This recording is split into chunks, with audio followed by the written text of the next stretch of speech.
भारत दुनिया का इकलौता ऐसा देश है जहां पर महिलाओं को या नारियों को सिर्फ नागरिक के तौर पर नहीं, लेकिन नारी शक्ति के तौर पर देखा जाता है। और भारत के लगातार इस आगे बढ़ने में नारी शक्ति का सबसे महत्वपूर्ण योगदान रहा है। लेकिन ये नारी शक्ति हमें अपने धर्म, हमें अपने कल्चर, ट्रेडिशन और प्रैक्टिसेस से मिलती है। और ये नारी शक्ति सीधे तौर पर मां दुर्गा के आशीर्वाद से ही हमें प्राप्त होती है। लेकिन मां दुर्गा का इतिहास इस देश में रहा क्या है? इस शुभ नवरात्रि के अवसर पर आज हम ये समझने की कोशिश करेंगे कि आज इस आधुनिक भारत के काल में, मॉडर्न इंडियन हिस्ट्री में, आज हम मां दुर्गा को इस तरह से सेलिब्रेट कर पा रहे हैं तो इतिहास में मुगलों और अंग्रेजों से किस तरह इस देश के नागरिकों ने नवरात्रे और मां दुर्गा का साथ देते हुए अपने कल्चर को बनाए रखा था। आज इसी पवित्र इतिहास को आज के इस वीडियो में हम डिटेल और आसान भाषा में समझने की कोशिश करेंगे। Welcome to Chahal Academy, this is Anubhav Deepani. लेकिन उससे पहले आप सभी यूपीएससी एस्पिरेंट्स के लिए यहां पर एक बहुत खास न्यूज है, और वो ये है कि दशहरे के शुभ अवसर पर हम हर उस यूपीएससी एस्पिरेंट्स के सपने को पूरा करने में मदद करना चाहते हैं। और चहल एकेडमी सभी यूपीएससी एस्पिरेंट से ये वादा करना चाहती है कि पैसे की कमी कभी भी आपके सपनों के बीच रुकावट नहीं बनेगी। और अगर आप चहल एकेडमी के साथ जुड़कर यूपीएससी एग्जामिनेशन क्लियर करने और आईएएस बनने के सपने को पूरा करना चाहते हैं तो उसके लिए यहां पर एकेडमी आपके लिए एक खास स्कॉलरशिप लेकर आई है, जिसमें आपको ऑनलाइन जीएस फाउंडेशन कोर्स सिर्फ 49,999 रुपीज में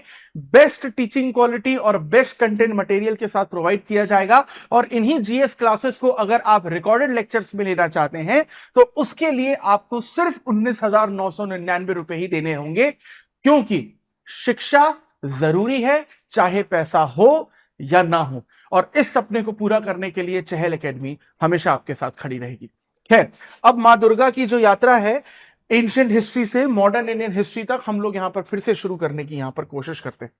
अब अगर हम लोग यहां पर नवरात्रि के बारे में बात करें तो देखिए, ये जो हफ्ता चल रहा है वो नवरात्रि का चल ही रहा है। पूरे देश में धूमधाम से इस त्योहार को मनाया जाता है और जो दुर्गा मां है उनके आशीर्वाद से ही हम लोग यहां पर इस त्योहार को मनाते हैं। हर साल धूमधाम से इसे मनाया जाता है। पूरे देश में दुर्गा मां की पूजा की जाती है और खास तौर पर बंगाल में इसका एक अलग ही महत्व होता है, एक अलग ही इंपॉर्टेंस हमें इसकी देखने को मिलती है, क्योंकि बंगाली कम्युनिटी जो है इस नवरात्रे के वक्त आपको पंडाल लगाती हुई नजर आती है, जिसमें दुर्गा मां की पूजा की जाती है, उनका सम्मान किया जाता है। साथ ही साथ नवरात्रि के साथ जो बंगाली कल्चर है उसको भी सेलिब्रेट किया जाता है और बंगाली म्यूजिक और बंगाली क्विजीज जो हैं उनको और ज्यादा यहां पर इंकरेजमेंट देखने को मिलता है। लेकिन अगर हम लोग यहां पर यह समझने की कोशिश करें कि मां दुर्गा का ओरिजिनेशन भारत के इतिहास में पन्नों से निकलकर जमीनी स्तर पर कब हुआ, तो उसके लिए हमें 2nd सेंचुरी बीसी में मथुरा की ओर जाना पड़ता है,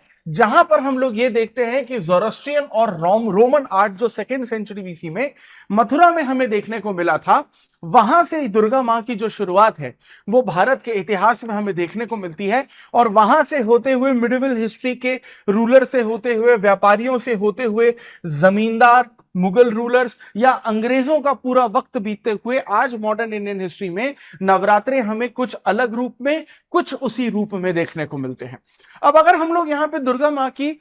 यहां पर अगर हम पहचान की बात करें या फिर दुर्गा मां की जो आइडेंटिटी रही है उसकी बात करने की कोशिश करें तो ओरिजिन के हिसाब से हम लोग यहां पर ये देखते हैं कि शुरुआती दौर में, यानी साउथ एशिया की अगर पूरी की पूरी बात करें तो इन्हें गॉडेस ऑफ वॉर के नाम से यहां पर जाना जाता था, यानी कि इन्हें कहा जाता था कि युद्ध की देवी है। लेकिन अगर हम लोग अपने वेदों की तरफ चलते हैं, हम लोग अपने वेदों के स्क्रिप्चर्स की तरफ चलती हैं, तो वहां पर यह कहा गया है कि इन्हें बैटल गॉडेस यानी कि युद्ध की देवी नहीं कहा जाता, क्योंकि अलग अलग स्क्रिप्चर्स में आपको यहां पर अलग अलग जानकारियां दुर्गा मां के रूप में यहां पर देखने को मिलती हैं। वहीं अगर हम लोग इस देवी की बात करें मथुरा से बाहर निकलकर, तो कुषाण एम्पायर जो था, जो कुषाण रूलर्स थे, उन्होंने सबसे पहले जमीनी स्तर पर दुर्गा मां को एज अ डीटी या गॉडेस जो है यहां पर एस्टैब्लिश किया था। 1st और 2nd सेंचुरी में आपको साउथ एशिया में इनकी जो पॉपुलैरिटी है वो ज्यादा से ज्यादा आपको यहां पर दिखती हुई, यहां पर आप देखते हैं रोमन एम्पायर की जो रोमन जो आर्किटेक्चर था जो मथुरा में था, वहीं से इनकी मूर्तियों की शुरुआत भी हमको यहां पर देखने को मिलती है। अब ज्यादातर लोग जो दुर्गा मां को यहां पर फॉलो करते हैं अलग अलग तरीके से करते हैं। एग्जाम्पल के तौर पर जो वैष्णवाइट्स होते हैं, जो विष्णु भगवान के फॉलोअर्स होते हैं, वो दुर्गा मां को निद्र माया के रूप से जानते हैं, निद्र माया के नाम से जानते हैं। शैविज्म को फॉलो करने वाले दुर्गा मां को पार्वती जी से यहां पर कनेक्ट करने की कोशिश करते हैं। और बहुत सारे ऐसे संस्कृत हाइम्स या श्लोक हैं जिसमें दुर्गा मां को या नवरात्रि की सभी देवियों को यहां पर स्ट्रेंथ और ब्यूटी की तरह रिप्रेजेंट किया जाता है। अर्ली मिडाइवल पीरियड की अगर हम बात करते हैं, जिसमें 6th से लेकर 12th सेंचुरी तक की हम बात करें, तो अलग अलग सिविलाइजेशन हमें देखने को मिली है। दुर्गा मां के कई लोकल अवतार भी हमको देखने को मिले हैं, जिसमें हमें तांबेश्वरी और कोरावई भी देखने को मिलता है। यानी दुर्गा मां को इस देश ने पूरी तरीके से अपनाया है, लेकिन उसमें एक रीजनल और लोकल फ्लेवर आपको अलग अलग रीजन, डायनेस्टी, राज्य, क्षेत्रों के तौर पर देखने को मिलता है। वहीं अगर मिडिवल ईरा में हम बात करते हैं तो दुर्गा मां को जो यहां पर प्रसाद चढ़ाया जाता था वो फ्लैश और ब्लड का सैक्रिफाइस होता था। कई बार वो आपको एनिमल फॉर्म में या फिर कई बार आपको ह्यूमन फॉर्म में भी देखने को मिलता था। 10th सेंचुरी में मुस्लिम पोर्ट गवर्नर जो थे वो भी इनके कहीं ना कहीं फॉलोअर बन गए थे, और सदियों सदियों तक,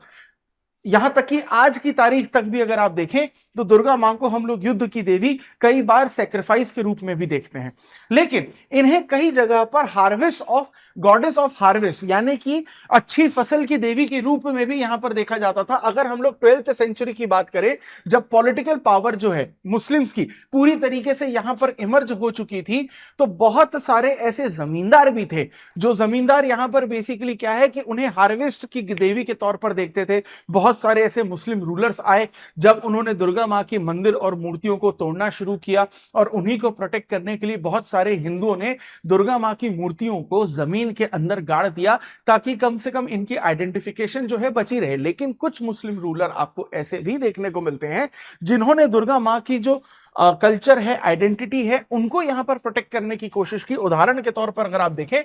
तो 15th सेंचुरी में आपको जो बंगाली सुल्तान देखने को मिलते हैं, जलालुद्दीन, वो खुद यहां पर एक तरीके से दुर्गा मां के फॉलोअर थे, और उन्होंने बेसिकली यहां पर दुर्गा वर्शिपर्स को, यानी दुर्गा जी की पूजा करने वालों को भी प्रोटेक्ट किया, और दुर्गा मां के जो यहां पर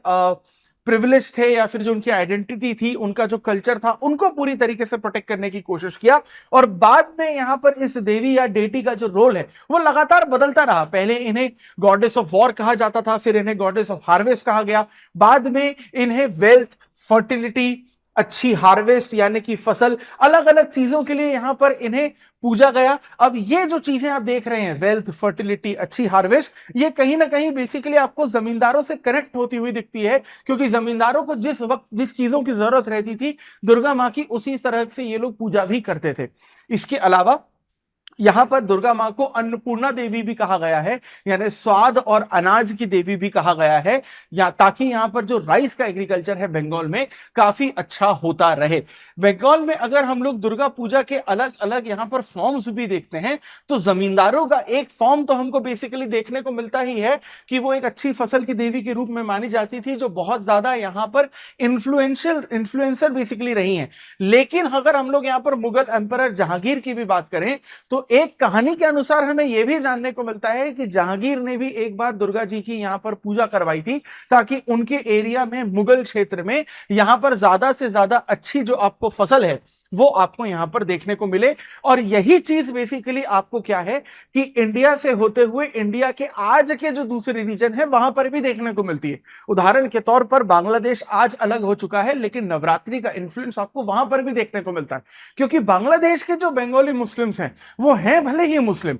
लेकिन बात करते हैं बंगाली में। इसी पर तो उनका पूरा का पूरा रिवॉल्यूशन चालू हुआ था, लेकिन वो अपना रिलीजन बदल चुके हैं, लेकिन कल्चर आज भी उनका वही है। इसीलिए नवरात्रे आपको सिर्फ इंडिया में ही नहीं, लेकिन इंडिया से बाहर बांग्लादेश जैसे देशों में भी देखने को मिलते हैं। और भारत के इस तरीके के जो त्योहार और फेस्टिवल्स हैं, उनकी सबसे ज्यादा खास बात भी आपको यही देखने को मिलती है कि अगर दुर्गा पूजा जैसी चीजें या फेस्टिवल इंडिया में मनाई जाती हैं, तो हर राज्य में अलग अलग तरीके से मनाई जाती हैं। बंगाल में जहां पर बेसिकली ब्लड और फ्लैश उनको प्रसाद में भी चढ़ाया जाता है, या फिर वहां पर अलग अलग नॉनवेज की कुजीन भी बनाई जाती हैं। लेकिन इसी तरफ अगर आप इसी नवरात्रि को गुजरात में शिफ्ट कर दें तो गुजरात में एकदम अलग तरीके से यहां पर बनाया जाता है, जिसमें उनके लिए उपवास रखे जाते हैं, नॉनवेज पूरी तरीके से बैन हो जाता है, निर्जला व्रत रखा जाता है। ये दुर्गा पूजा सिर्फ आपको आपके धर्म की तरफ, आपके कल्चर की तरफ, आपके ट्रेडिशन, आपकी रूट्स,